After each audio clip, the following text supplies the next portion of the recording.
안녕하세요. 저는 결혼 4년차 여자입니다. 아직 회사에 다니고 있고, 당연히 남편과 저 사이에 아이는 아직 없어요. 남편은 체육 쪽을 전공했지만, 대입에 실패하면서 1년 더 재수하는 대신에 군대에 일찍 입대를 했습니다. 병사 의무복무 기간 2년을 채우고 나서 대학교를 재도전하려고 했는데, 간부들 눈에 들어서 부사관 지원을 하게 되었고, 그렇게 3년을 더 군 생활을 하다가 제대를 했어요. 전역하고 나니 대학교에 들어가는 게 겁이 났다고 하더라고요. 그래서 전역을 하자마자 곧바로 취직을 했고 거래처 여직원이었던 저를 만나게 되고 인연이 다 결혼까지 하게 되었습니다. 남편은 그때 다니던 회사에 아직도 다니고 있고 연차도 오래되어서 월급에 수당까지 합하면 한 달에 350만 원 정도를 벌고 있어요. 저도 아직 회사를 다니고 있고 둘이 버는 걸 합치면 600 정도를 벌고 있어서 결혼 생활 하는데 큰 문제는 없었습니다. 직접 발로 뛰는 만큼 돈을 좀 더 버는 구조라서 가끔 늦게까지 일하다 퇴근에 녹초가 되어서 집에 들어오는 날이 허다한데 그때마다 안쓰럽고 마음이 아팠습니다. 그래도 가족을 위해서 듬직하게 곰처럼 일하는 순수한 모습이 남편의 최고 장점이라고 생각했고 이 남자라면 평생을 함께해도 될 거라 생각했어요. 하지만 결국 단 한 가지의 단점에 이렇게 이혼을 결심하게 되었습니다. 지금부터 그 이야기를 해보려고 합니다. 신랑한테 남동생이 한 명 있어요. 남편하고는 4살 차이나 나는데 남편과는 다르게 공부머리가 있어서 4년제 상위권 대학을 나왔습니다. 하지만 저보다도 2살이나 어린데 아주 버르장머리가 없다고 해야 하나요? 도련님 때문에 기분 나쁜 적이 한두 번이 아니었어요. 저 역시 전문대를 졸업해서 곧바로 취직을 했고 시부모님 두 분 다 고졸이기 때문에 도련님이 저를 포함한 시가 식구들 중에서는 가장 학력이 좋습니다. 그래서 그런가 시부모님이 도련님에 대한 믿음이 아주 커요. 남편도 그 영향을 받은 건지 잘 모르는 게 있으면 동생에게 먼저 물어보고 동생이 하는 말이라면 똑똑한 놈이 하는 말이니까 하면서 100% 신뢰를 합니다. 저는 그런 부분이 조금 갑갑했어요. 제가 볼 땐 아직 취직도 못한 햇병아리가 자기가 우물한 개구리인 줄도 모르고 잘난 척을 하는 것 같은데 조금이라도 제가 도련님이 내린 결정에 의문을 제기하거나 조금이라도 불만을 가지면 제 말을 들을 생각은 안 하고 제가 학벌에 자격지심이 있어서 자기 동생의 의견에 반대를 위한 반대를 한다는 식으로 몰아가더라고요. 사실 저는 도련님의 첫인상부터가 마음에 들지 않았어요. 남편이 가족들을 처음 소개해주는 자리에서 제가 어느 학교를 나왔는지 집요하게 물어보더라고요. 전문대를 나왔다는 게 부끄러운 사실이 아니라고 생각해서 제가 졸업한 학교를 말해줬더니 응? 거기는 대학교가 아니라 전문대 아니에요? 라고 하면서 비아냥대더라고요. 그 뒤로부터 제가 무슨 말만 하면 형수님은 전문대를 나오셔서 잘 모르나 본데 하면서 제 말을 계속해서 자르고 제 의견은 무시하면서 자기 하고 싶은 말만 우다다 늘어놓고 했거든요. 도련님이 좋은 대학 나온 건 알겠는데 좋은 대학에서 기본적인 예의는 안 가르쳐주는가 싶었어요. 남편도 도련님한테 한마디 해주면 좋을걸. 눈치가 없는 건지 도련님이 말할 때마다 그렇지 하면서 고개를 끄덕이고 있는 모습을 보면 한 대 쥐어받고 싶을 정도였어요. 하지만 이런 건 서운한 축에도 끼지 못해요. 사실 지금 남편과 저 사이에 아이가 없는 것도 도련님 때문인 이유가 가장 커요. 결혼하고 나서 맞는 첫 시댁 방문 날 저녁 식사를 하면서 시부모님이 아이는 언제 가질 계획이냐고 물어보셨어요. 결혼도 했는데 늦출 이유가 없다는 생각에 기회만 되면 바로 갖고 싶다고 대답해 드렸는데 뜬금없이 도련님이 중간에 대화에 참여하더니 요즘 애들의 행복은 학력으로 결정된다는 얼토당토않는 말을 하면서 군바리의 전문대를 졸업한 저희가 아이들 교육을 똑바로 할 수 있겠냐고 한 명당 사교육비 1억씩 모을 때까지는 아이를 갖지 않는 편이 앞으로 태어날 아이를 위해서도 더 좋을 거라는 말도 안 되는 소리를 했어요. 시부모님은 조금 떨떠름한 표정이셨는데 남편한테는 그 개소리가 엄청난 조언처럼 들렸나 봐요.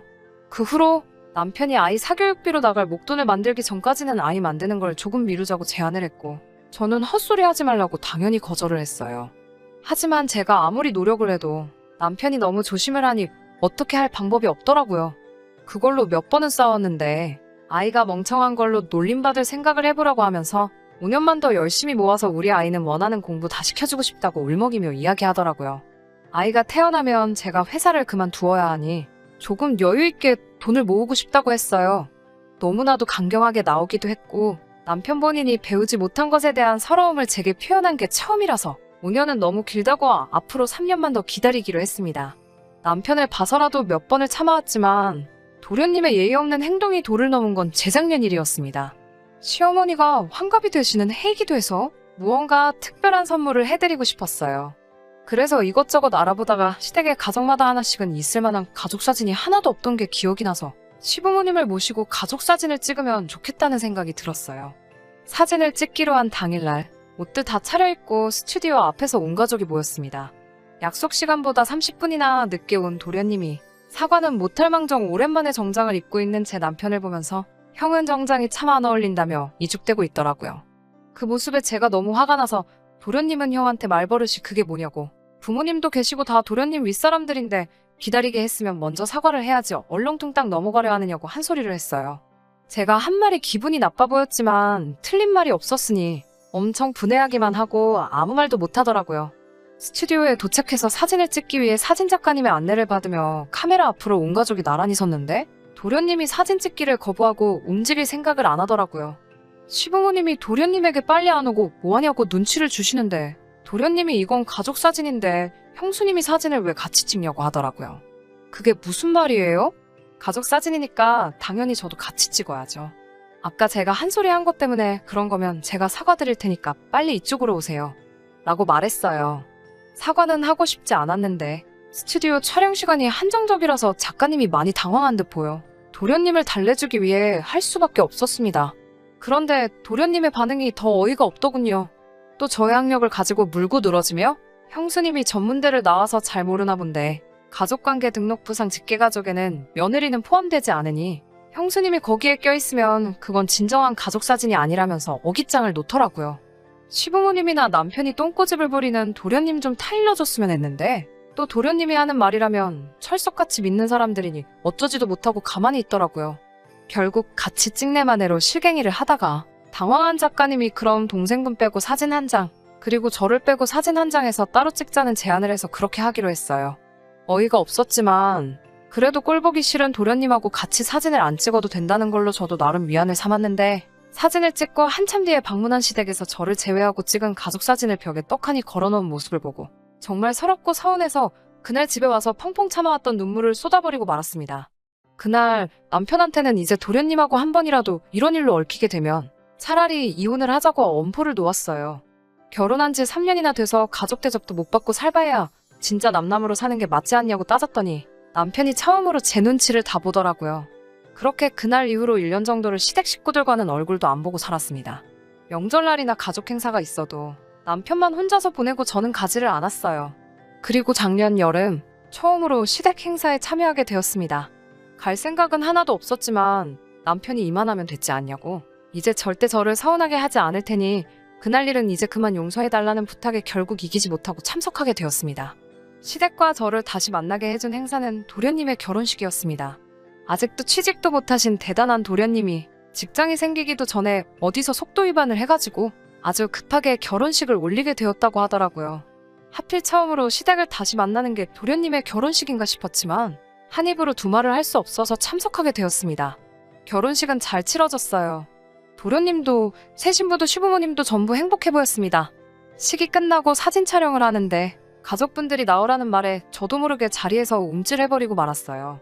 남편에게는 화장실이 급하다고 하고 사진 촬영에서 혼자 빠져버리고 말았습니다. 그 결혼식장에서 행복하지 않은 건 저 혼자밖에 없는 것 같았어요. 그 사건이 벌써 1년이나 지났는데도 아직 서운함이 마음에 남아있다는 걸 제 스스로가 인정할 수가 없었어요. 그때 도련님이 삐졌던 것처럼 저도 똑같이 소심한 사람이 된 것 같아서 사진 촬영 당시에 잠수를 타버린 걸 후회도 많이 했어요. 그날을 계기로 저도 조금씩 닫고 있던 마음에 문을 열기로 했어요. 도련님도 이제 가장이 된 만큼 조금 달라진 모습을 보여주지 않을까 하는 기대도 있었거든요. 하지만 제가 바보였어요. 지난 추석에 시댁에 방문을 하고 제가 헛된 기대를 했다는 사실을 알게 되었습니다. 시부모님 댁벽에는 여전히 저를 빼고 찍은 사진이 그대로 걸려 있었고 그 옆에 나란히 걸려있던 한 장의 사진 때문에 저는 더 큰 충격을 받고 말았습니다. 제가 빠진 가족 사진 옆에 버젓이 걸려있는 새로운 사진은 도련님과 동서가 시댁 식구들과 찍은 가족 사진이었기 때문이었어요. 저를 더 서운하고 화가 나게 만든 건 저는 가족이 아니라고 열변을 토하던 그 동생의 어깨에 손을 올리고 환하게 웃고 있는 사진 속 남편의 모습이었습니다. 남편에게 저 사진은 뭐냐고 물었는데 결혼하기 전에 벽에 있는 가족 사진을 보고 동서가 자기도 찍고 싶다고 해서 새로 찍은 가족 사진이라고 하더라고요. 남편에게만 들릴 정도로 화를 내면서 저 사진 나 빼놓고 찍을 때 아무 생각도 안 들었냐고 한마디 했어요. 하지만 남편은 오히려 시댁 행사에 코빼기도 비추지 않은 게 누구냐며 그걸 제 탓이라고 하더군요. 그 순간 저는 이 결혼 생활을 포기하게 되었습니다. 남편은 저보다 동생 말이 우선이었고 뭐가 옳고 그른지 스스로 판단도 할 줄 모르는 모질이 중에 상모질이었던 거예요. 마침 도련님 내외가 시댁에 도착했고 얼마 있지 않아서 시어머니께서 제사 음식 좀 도와달라고 저희들을 부르더라고요. 저는 그 길로 소파에 드러누웠어요. 남편이 저한테 화를 내더군요. 어머니가 부르시는데 누워서 대답도 안 하고 그게 뭐하는 태도냐고요. 남편에게 니네 집 제사 음식을 내가 왜 해야 하는데? 라고 대꾸했죠. 시어머니가 그 모습을 보더니 제 이름을 다시 부르시더니 오랜만에 와가지고 지금 뭐하는 거냐고 냉큼 이리 오지 못하겠냐고 화를 내셨어요. 어머님께도 어머님 제가 언제부터 이 집 가족이었나요? 하고 대답해 드렸어요. 새동서는 제가 이러는 이유를 모르니 중간에서 눈치만 살살 보고 있더라고요. 그래서 제가 동서에게 한마디 했습니다. 동서도 남의 집 제사 챙기지 마요. 서방님이 그러는데 며느리는 가족이 아니라고 했어요. 몰랐어요? 혹시 동서도 대학을 안 나왔나? 도련님은 동서를 가족으로 안 쳐줄 텐데 뭐하러 거기서 남의 집 음식을 하고 있어요? 아닌가? 동서는 가족 사진을 찍었으니 가족으로 특별 대우해주나 봐요. 제가 틀렸나 봐요. 저는 전문대 나와서 몰랐어요. 동서는 가족 맞는가 봐요. 그러니까 그냥 거기서 전이나 붙이고 계세요. 라고 한마디 하고 저는 자리에서 일어났어요. 솔직히 제 행동이 옳았다고 생각하지는 않습니다. 저야말로 지난 일을 가지고 꽁에 있어 꼬장을 부린 거나 마찬가지죠. 하지만 온 식구가 저를 미쳤다고 욕을 하고 있는 그 상황에서도 도련님이 그때의 일을 제게 사과했다면 제 도가 지나친 행동에 대해서 사과를 하고 그 자리에서 풀기 위해 노력을 했을 테지만 도련님은 자기의 잘못을 뉘우치는 모습을 보이기는커녕 그 상황을 피해 슬쩍 방 안으로 들어가 버리더군요. 팔은 안으로 굽는다고 남편도 그 자리에서만큼은 가족들 편에 서서 저에게 미쳤냐고 소리를 지르고 있었습니다. 그때 깨달았어요. 진작 이혼을 했어야 하는 것을. 괜히 시간만 끄는 것 같은 기분이 들어서 더 이상 시댁에 있을 수가 없어서 추석이 끝나면 정식으로 이혼 수속을 밟겠다고 하고 밖으로 뛰쳐나왔습니다. 다행히도 시댁 식구들과의 갈등은 이혼 소송이 제기가 가능한 사유 중 하나더라고요. 진작에 알아봤어야 하는 걸 이제서야 알게 되었어요. 예고한 대로 이혼 서류를 준비해가니 집안은 당연히 뒤집어졌어요. 도련님은 그제서야 제게 그때 자기가 실수를 했다고 미안했다고 사과를 하더라고요. 사과의 의미로 자기네 부부까지 같이 해서 이번에는 6명이서 같이 가족 사진을 새로 찍으면 어떻겠냐고 물어왔어요. 도련님에게는 제가 무슨 그쪽하고 사진을 못 찍어서 이러는 것 같냐고 앞으로 동서나 섭섭치 않게 잘 챙겨주라고 말했어요. 동서는 이제 그 집에서 가족으로 인정받은 유일한 며느리가 될 테니까요. 애도 없겠다. 저를 붙잡는 건 아무것도 없어요. 늦었지만 이제서야 새 출발을 하려고 합니다. 1년이라는 시간을 더 허비했으니 더 이상 시간을 낭비하고 싶지 않아요. 남편에게 조금의 눈치라도 있었더라면 이 정도로 파국으로 치닫지는 않았을 거예요. 장점도 참 많은 사람이지만 결국 동생 뜻을 한 번도 거스르지 못하고 이 상황까지 오게 만든 남편의 잘못이 가장 크다고 생각해요. 이혼녀 딱지까지 붙은 제가 새로운 출발을 할 수 있을지는 아직 확신이 서질 않지만 이 결정이 저를 더 행복한 사람으로 만들어줄 거라 믿으며 이만 사연 줄이도록 하겠습니다.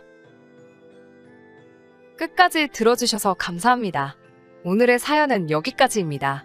구독과 좋아요, 알람 설정 부탁드리고 더 좋은 사연으로 다시 찾아뵙겠습니다. 감사합니다.